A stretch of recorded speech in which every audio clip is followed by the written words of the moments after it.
Okay, hey everybody, this is Ari in the Air.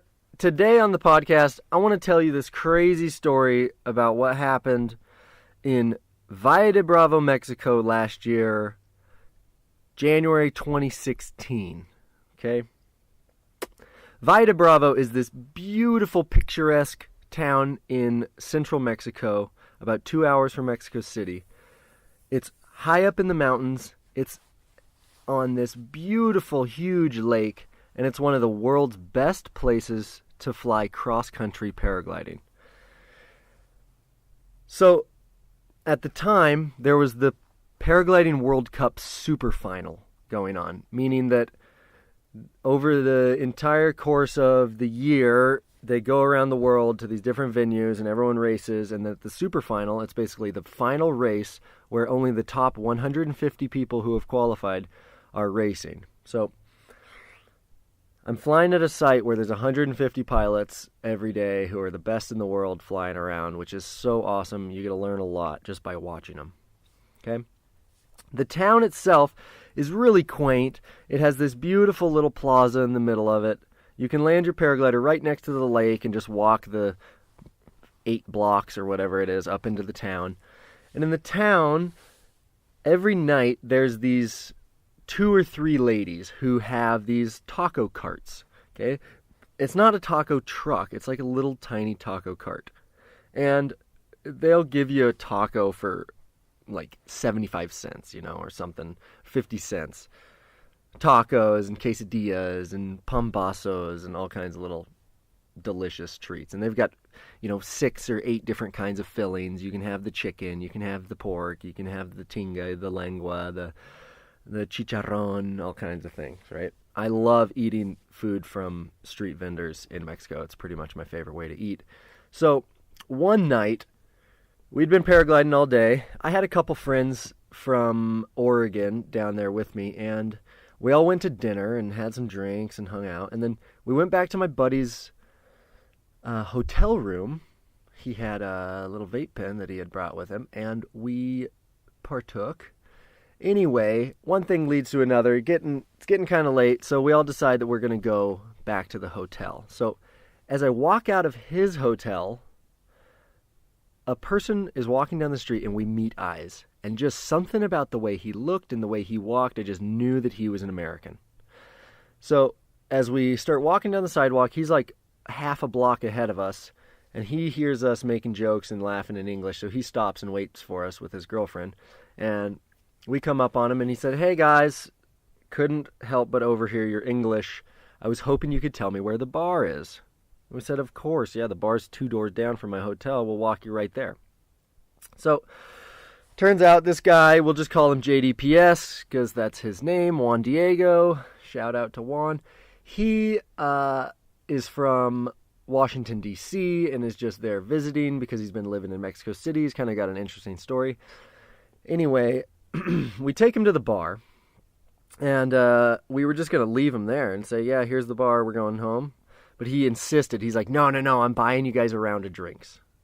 And so, just a little tidbit about me. Really not that hard to twist my arm into getting me to drink a free drink. So, we go into the bar, and he buys us a round of tequila shots, beer back, which is really nice. I love it. So we drink it, and we start laughing, and we start getting along. And so we drink another one, and then the bar says that they're about to close, so we get another one. So in about an hour, I think we drank 3 shots of tequila and a pair of beers each. So not totally wasted, but having a great time. So we closed down the bar, which was kind of early. I think it was only like 12. It was only like midnight or something, but we go out and we go into the plaza, and we're going to have our favorite tacos from the lady, right?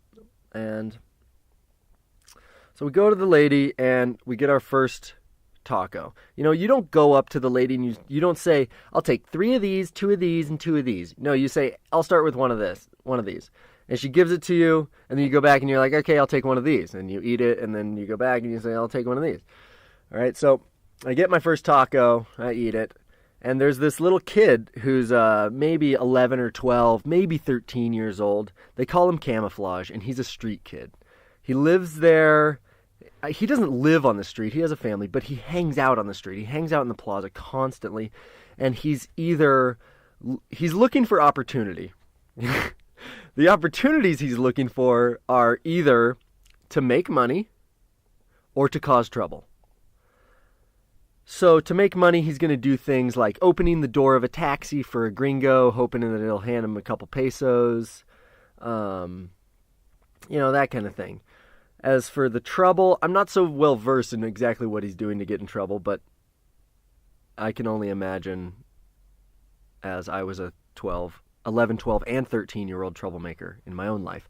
So this kid is now talking to the taco lady that I'm eating at her taco cart, and they seem to have some rapport with each other, because the kid, he sits down in her chair behind her taco stand, and she makes him a plate of enchiladas, right? Which is not on the menu. You can't order enchiladas from her, but she makes it for him. So he's sitting there and he's eating his enchiladas. They're on a plate on his lap, and he's sitting on a stool. Around the corner comes this visibly intoxicated, I would say 70-year-old man, 65, 70. He's staggering and just looking wasted. And he walks right up to the kid, and the kid's name is Camouflage. That's what they call him. I don't know if I mentioned that. He walks right up to Camouflage, and he swings back like fucking Cristiano Ronaldo, and he takes this huge swinging kick at Camouflage. And he kicks Camouflage in the legs, and his kick swings up between his legs and knocks his plate of enchiladas up into the air, which then lands face down on Camouflage's chest.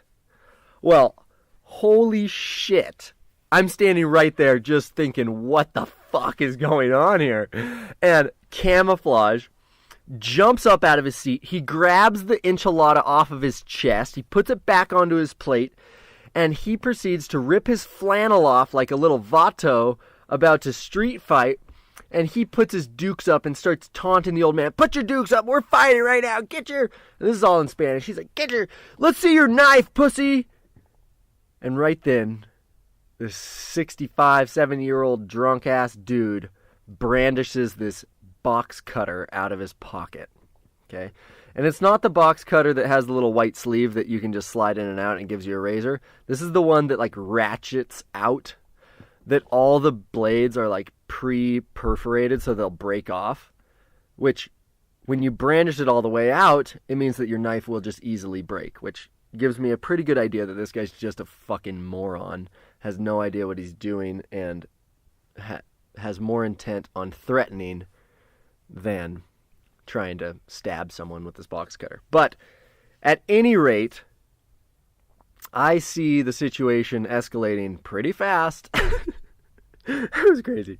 And the little kid really just he wants to fight this guy. And so the first thing I do is I just get between the two of them, and I grab a hold of Camouflage's shoulders, and I physically turn him around 180 degrees, and I get him to sit back down on the stool behind the taco cart, and I tell him to calm down. I put his enchiladas that now have fibers from his flannel. I put the enchiladas back on his lap, and I try to get Camouflage to continue eating his enchiladas. Well, my thought was that if I could just get Camouflage to sit down, everything would just, in due time, cool off. Both parties would go their own way. Well, it's not how it panned out. The old man, wasted, and at this point, I think he was confused in his mind of, he thought he was going to fight, and now he's not fighting, and so he's really confused as to how to have a clean exit from this. And he continues to taunt Camouflage. And he's taunting him by calling him a pussy, and this is a 7-year-old man calling a 12-year-old kid a pussy. Wow. And he's brandishing the knife, and he's waving it around, and he keeps taking steps towards Camouflage sitting there. Okay? And at this point, I'm not directly in between them. I'm kind of off to the side, but my hackles are up. I'm on full alert here. And I'm seeing the knife in his hand. I don't want to get stabbed. I don't want to get accidentally stabbed or accidentally sliced by some fucking razor in Valle. It's not exactly a place you want to get hurt or go to the hospital. But I'm watching this guy get closer and closer to Camouflage, taunting, waving this knife, brandishing it, and at some point he just kind of... I could tell that it was not going to just dissolve. He wasn't just going to, like, call him a pussy one last time and walk away. And so in my mind, I kind of drew a line in the sand that if drunken dude came across this invisible line, that I was going to have to physically do something. And what I was going to do, I still wasn't sure about. But anyway, sooner than later, drunk guy takes like this really big, like lunging step towards Camouflage with this knife. And I just took a quick step towards him. I had my eye on his knife, and he had it low down by his side, on the other side of me. And I took one step towards him and just put both of my hands on his chest and just shoved him as hard as I could. Which, when you're all fired up and your hackles are up and you think you're about to fight or something, you're a little bit stronger than you would ever know. And so when I shoved this old man, he went flying back. He was like horizontal, 3 feet over the ground. He landed on his ass and smacked his head on the sidewalk, which wasn't my intention, but he deserved it. And his eyes didn't like roll back in his head, but you know, his facial expressions changed pretty rapidly from being a taunting asshole to being very confused as to why his head just hit the sidewalk so hard. But like I said earlier, there was 2 taco ladies. Okay, there's 2 taco carts. The other lady, the lady from the other cart, then runs out behind her cart and starts screaming at me in Spanish, "Why did you hit him? That boy is a rat!" Wow. Okay. Here's the moral of the story, as I told it to the other taco lady. It doesn't matter if the boy is a rat. This is a 70-year-old drunken man threatening a 12-year-old boy with a knife. How you would ever defend someone for those actions is fucking beyond me. Let's just say I never ate her tacos, bitch. But yeah, I threw the guy down. He got up and was pretty confused and kind of dazed, and he had dropped his knife, and the only thing I would have done differently was when he knocked his head and was confused, I would have picked up the knife and taken it away from him immediately so that he couldn't further harass the community. But I didn't. But this whole time that like we're having this altercation, my wife, who has also had the 3 tequilas, is screaming at me, "Ari, leave him alone! Leave it alone! Come on, Ari, let's go!" Ah! Like she's afraid that I'm gonna like get beat up or something.